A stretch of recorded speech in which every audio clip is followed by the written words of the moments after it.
சத்தியத்தை பேசும் சம்பவங்கள்.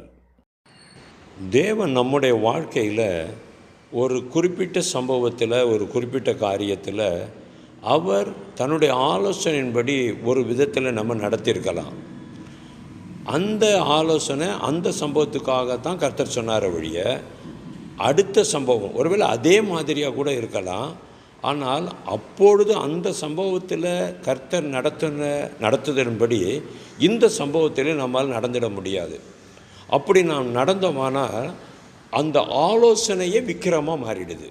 கர்த்தர் நடத்துகிற வழி கூட எப்போ விக்கிரமாக மாறுதுன்னா, முன்பு சொன்ன அதே ஒரு காரியத்தை இப்பொழுது நடக்கிற பிரச்சனைக்கு அதை பயன்படுத்துவோமானால் அது விக்கிரமாக மாறுது. ஏன் இப்படி விக்கிரமாக மாறுது?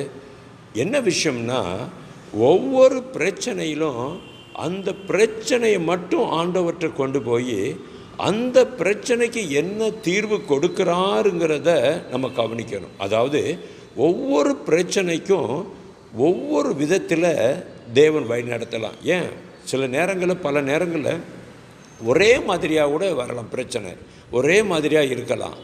ஆனால் ஒரே மாதிரி அந்த பிரச்சனைகள் இருந்தாலும் கூட ஆண்டவருடைய நடத்துதலும் ஆலோசனையும் வித்தியாசமாக இருக்கும்.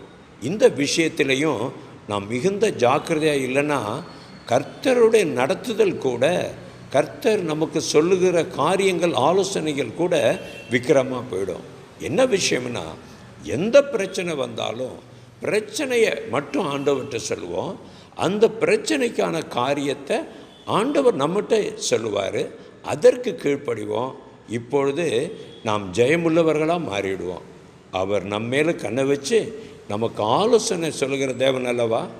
ஒரு பிரச்சனைக்கு ஒரு வழி சொன்னார்னு இன்னொரு பிரச்சனைக்கும் அதை ஃபாலோ பண்ணி நாம் விக்கிரக ஆராதனைக்காரர்களாக போய்விடாதபடி சரியாய் செயல்படுவோம்.